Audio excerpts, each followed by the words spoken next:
Guys, samahan nyo ako for today's video. I-review natin kung ano nga ba meron dito sa ating 2026 Mitsubishi Expander GLS Automatic at kung bakit nga ba siya considered as #1 choice ng ating mga pamilyang Pilipino dito sa Pilipinas.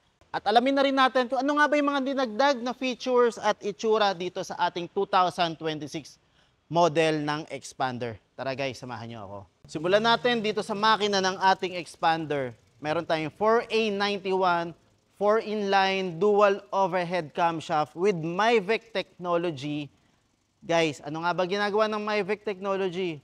Mas pinapatipid ang konsumo, pero mini-maintain pa rin niya yung power at lakas ng ating Expander. At para sa transmission ng ating Expander, meron pa rin tayong 4-speed automatic transmission. Ano nga ba ang advantage nito? Mas mura ang maintenance, mas maraming parts na available. Ang ating makina pala sa Expander ay nagpo-produce ng 105 horsepower with 149 Newton meter of torque. Pagdating naman dito sa design ng ating front grille, guys, ito yung isa sa binago sa ating Expander. Meron na tayong vertical grille design na merong piano black finish. At dito naman sa taas, meron tayong chrome accent na nagbibigay ng continuous flow para dito sa ating mga headlight. Punta naman tayo dito sa ating T-shape LED projector type headlight ng ating Expander. At syempre guys, makikita natin itong kanyang daytime running light na makikita natin sa mga Expander GLS at Cross variant. Tapos guys, kagandahan dyan dito sa baba, meron na tayong LED fog lights at in-improve na rin ang ating front bumper na nagbibigay na mas magandang stance dito sa ating Expander GLS. At ito naman pala ang ating multi-around camera para dito sa ating Expander GLS. Yan guys, ayan yung isa sa ating camera na makikita dyan sa ating front grille. Newly design ng ating two-tone alloy wheels para dito sa ating Expander. So, nakakapagbigay ng mas magandang stance, mas magandang design, at na-elevate niya yung overall appearance ng ating Expander. Para naman sa side profile ng ating mga Expander, meron tayong major changes dito. From chrome, ginawa na po itong body color. At the same time, makikita natin, meron na tayong camera para sa ating multi-around monitor. At ang ating mga door handles ay ginawa na rin pong body color para mas magmukhang simple at elegante ang ating mga Expander model. Para sa remote key naman ng ating Expander, meron tayong key fob or smart key para dito sa ating Expander GLS. So, pag pinindot natin tong unlock, mag-unfold yung side mirror, pindutin natin yung lock, magpo-fold naman po siya. Basta malapit po tayo dito sa pintuan ng ating unit, pwede natin pindutin yung button dito para mag-unlock and mag-lock ang unit. Pindutin natin, so makaka-enter na tayo dito sa loob ng ating Expander. Para lang yan dito sa ating Expander GLS at Expander Cross. Punta naman tayo dito sa likod ng ating Mitsubishi Expander GLS. Makikita natin, meron pa rin tayong T-shape na LED taillight para dito sa ating model. At the same time, meron na tayong stock spoiler dito sa taas at doon naman sa roof, meron tayong fin type antenna. Check naman natin guys kung ano nga ba yung meron dito sa rear bumper natin. Let's go. So, ito yung ating rear bumper. In-upgrade na rin ito para mas magmukhang rugged or mas magmukhang aggressive ang ating Expander. So makikita nyo, newly design na to at on both side may makikita tayo na mga reflectors dito. At dito naman pala natin makikita yung ating reverse camera or isang part para dito sa ating multi-around monitor. So isang camera yan na ginagamit para makita natin yung likod ng Expander at yung overall bird's eye view ng ating unit. Buksan naman natin likod ng ating Expander. I-check natin kung ano nga ba yung mga meron dito. So, ito po yung ating space para dito sa ating third row ng ating Expander. So, yan guys, makikita nyo na nakatayo pa yung mga upuan. May option tayo dito guys na i-fold natin or i-flat natin dito sa floor yung ating third row seat para ma-maximize natin yung space kapag may mga susunduin tayo sa airport, lalo na yung mga OFW dati dyan ng mga kababayan, saktong-sakto yung maleta nyo dito. Kahit 4, 6 na maleta, magkakasya dito sa likod ng ating expander. Papakita ko sa inyo guys kung paano nga ba fina-fold. Dito guys, may makikita kayo na tali. Ayan, may tali dito. Itataas lang natin to guys at yan na siya. Napakadali lang. Gawin natin sa kabilang side. Hanapin lang natin yung tali, taas. Ayan, at tumumba na siya. So, sakyan natin guys. I-check lang natin kung gaano nga ba kaluwag. Ayan. So, sasagad tayo dito guys yun. So, napakalaki. Pwede ka humiga dito sa likod ng ating expander. Yan yung kagandahan guys kapag flat folding yung mga upuan natin sa likod. Mamamaximize natin yung buong space. So, ano nga ba yung meron pa dito? Tara, check natin. So, dito, meron tayong makikitang storage. Yan, yung storage natin. Then, makikita natin dito sa left side yung ating access para sa spare tire. At dito naman sa side, naka-mounted na dito ang ating tools and jack. Ayan. And then, dito guys, may makikita tayo na power outlet. And then, may mga cup holder dito at cellphone holder on both sides. Ayan. So, ito yung third row seat view para dito sa ating expander. At guys, kagandahan pala, sa second row, meron na tayong headrest na doon sa previous year model ay wala pa. So, yan yung ating third row ng expander GLS. So, papasok naman tayo dito sa second row ng ating expander at sisilipin natin kung ano nga ba yung meron dito sa loob at kung ano yung feeling na nakaupo dito sa second row seat. Let's go! Ito guys, nakaupo tayo dito sa second row ng ating expander. So, basically, lahat naman ng unit, whether expander GLX manual to expander cross, same lang naman ng mga dimension ito. So, kung ano yung feeling ko dito sa GLS, ganun din po sa mga ibang variant natin na expander. So, check muna natin yung legroom. So, sa legroom, napakaluwag, napakalaki. Isang dangkal mahigit pa yung allowance bago tumamay itong tuhod ko. At the same time, ito namang headroom ay napakaganda pa rin ng clearance. So, siguro kahit mga 6-footer ay hindi pa rin mauntog o hindi pa rin mahihirapan or komportable pa rin na umupo dito sa ating second row. And then, ano pa nga ba yung meron dito? So, papakita ko sa inyo. Dito sa baba guys, may makikita na tayo na charging ports. Meron tayong Type-C at yung USB port. At mapapansin natin, ang ating seat material dito ay bago na po yung kanyang design. Yan. Tapos, yun nga po yung pinakita ko kanina. Even dito sa nakaupo sa gitna, meron na tayong headrest. At syempre, hindi mawawala yung ating vent or aircon blower para dito sa second row ng ating expander. So, punta naman tayo dun sa first row or sa driver side ng expander. At i-feel natin kung komportable rin ba tayo. Tara, samahan niyo ako. So, pasok naman tayo dito sa driver seat ng ating expander. So, yan. So, ito yung susi pala natin guys. Kahit saan nyo ilagay, basta nasa loob ng unit, nasa bag nyo, nasa bulsa nyo, nakakawit sa inyo, or nandito sa mga cup holder, start natin yung expander. Pero make sure guys, pag i-start natin ang ating expander, nakatapak tayo sa brake pedal, and then one touch lang dito sa start-stop engine natin. Yan. So, ganyan lang kadali i-start yung ating expander.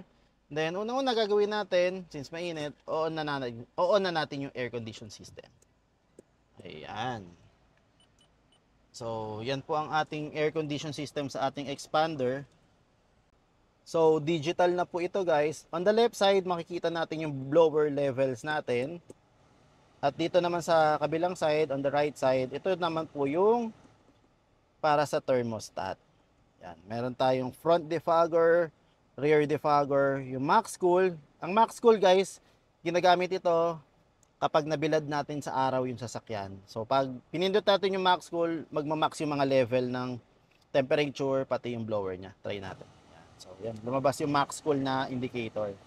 kabalik lang natin. Sa mode naman guys, para dito naman yan, yung buga ng mga blower natin. Then make sure guys na naka-on yung AC dito para malamig yung ilalabas niya na mga hangin. Then make sure po guys sa circulation ay lagi rin po itong naka-on. And then dito naman sa baba guys, meron tayong mga USB port or charging port natin. And then ito naman po yung power outlet natin. And then ito na po yung kagandahan sa ating expander GLS at expander cross. Meron na tayong upgraded na 10 inches infotainment system. So ito pala guys, sa left side makikita natin, ito yung view natin para sa ating mga camera. So iba-ibang angle po ito. So may 8 angles, 1, 2, 3, 4, 5, 1, 2, 3, 4, 5, 6, 7, 8. 8 view angle po ang meron dito sa ating multi-around monitor. Yan po. So, meron tayo ditong Bluetooth, Android Auto, and Apple CarPlay. Kagandahan pala dito sa ating infotainment system, meron na tayong wireless Android Auto and Apple CarPlay. May kailangan lang tayong application na i-download para ma-connect lang natin ang ating mga mobile phone wirelessly. So, yan guys, mas mabilis na yung interface na ito. Meron tayong calendar, media, and yung mga information display natin. So, yan yung mga options natin dito. May compass, Bluetooth, syempre Bluetooth capable pa rin tayo. Yan, and then meron tayong radio. Yung web link guys, ito yung connection natin para doon sa wireless Android Auto and Apple CarPlay. And then, yan, dito po mag-a-appear yan. Then move naman tayo dito sa ating steering wheel. Syempre, equip pa rin tayo ng 3-spoke leather wrap steering wheel na meron tayong mga controls para dito sa ating radio system. At ito naman meron tayong cruise control at hands-free button para dito sa ating infotainment system. At kagandahan guys, meron na tayong digital meter cluster. Yan. So, napakadaming information display na nakalagay dito. Yan, ang dami natin makikita, yung driving range natin, yung consumption, makikita natin. Pwede rin natin ibahin yung display type. So, i-try natin. Yan, so, iba-ibang display type natin dito. So, it's up to you kung ano yung mas prefer nyo. And then, dito naman sa gilid, guys, makikita natin meron tayong retractable button. Siyempre, hindi pa rin yan mawawala. And then, yung controls natin sa mga side mirror. At yung button natin para sa traction control. At guys, dito naman sa gilid, meron pa rin tayong mga controls para sa windows, yung central lock natin. Yan naman guys. At dito naman sa taas, syempre hindi mawawala yung dome light. At guys, iba na po pala yung ating interior finish dito sa ating expander. So, black na siya guys, and then may orange stitch dito. And then dito naman natin makikita yung glove box. At may compartment din tayo dito sa taas. And guys, ito pala yung ating gear shift sa ating expander. So, once na mag-reverse tayo, mag-a-appear na agad yung ating camera. Then, meron tayong neutral, yung drive, yung second gear natin, at yung low gear, yung pinaka parang first gear natin. And then, para dito sa GLS variant at expander cross, meron tayong electronic handbrake na makikita natin dito sa model na to. At meron din tayong auto hold feature. Yan guys. So guys, yan ang ating quick review para dito sa ating 2026 Mitsubishi Expander GLS Automatic Transmission. Ang tanong, magkano na ba ang kanyang SRP? So, i-discuss natin. Ang kanyang SRP ngayon for the 2026 model ng GLS Automatic ay 1,259,000. Kung quartz white pearl ang kukunin nyo, mag-a-add lang tayo ng 15,000 sa kanyang SRP. At kung ang usapan naman ay down payment, napakaganda ng offer natin. 10,000 pesos lang yun, all-in down payment para dito sa unit na to. May uuwi nyo na siya. Plus, meron tayong 30,000 pesos worth of exclusive freebies. So, ano-ano nga ba yun? Bibigyan ko na lang kayo ng konting list. Una guys, nilalagyan natin yan ng Bosch Europa horn. Nilalagyan natin ng mga headlight garnish, taillight garnish, door handle covers, rain visor, Mitsubishi Expander hood emblem, Sa loob naman, meron tayong 3 rows deep dish matting.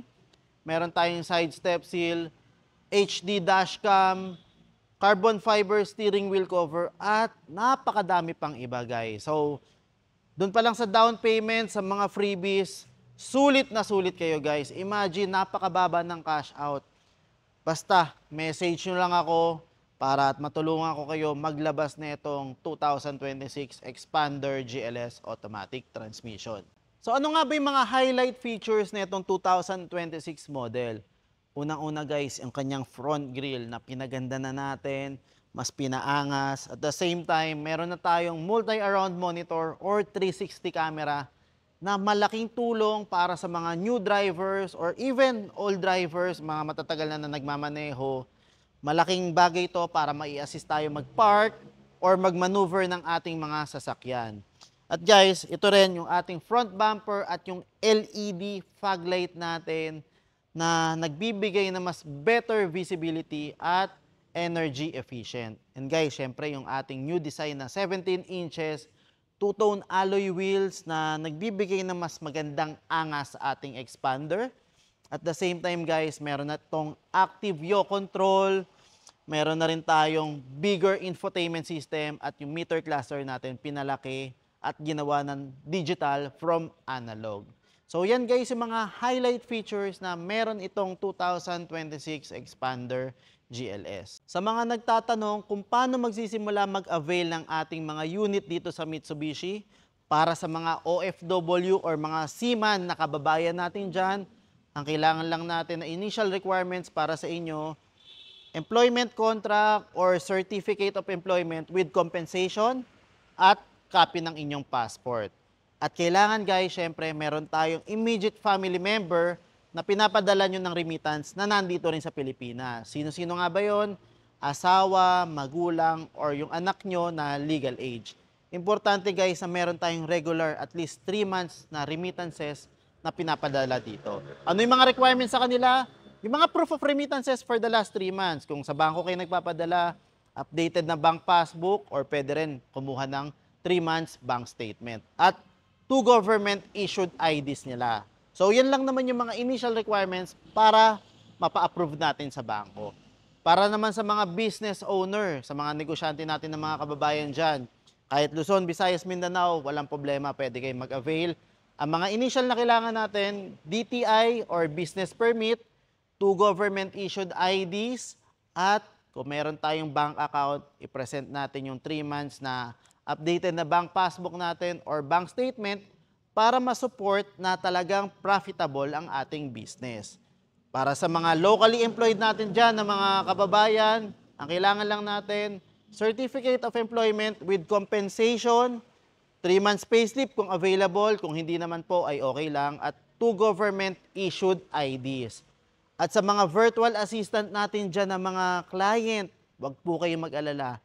Marami pa rin po tayong mga napapa-approve na mga VA or virtual assistant. Ang kailangan lang natin, certificate of employment, at maganda, meron din tayo mai-present na mga proof of income nyo.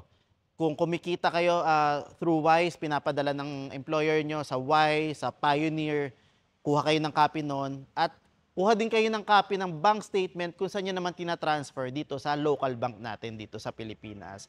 At 2 government issued IDs. At syempre, kailangan natin ng online application na pwede ko i-send sa inyong mga messenger or Viber. Mag-fill out lang kayo doon.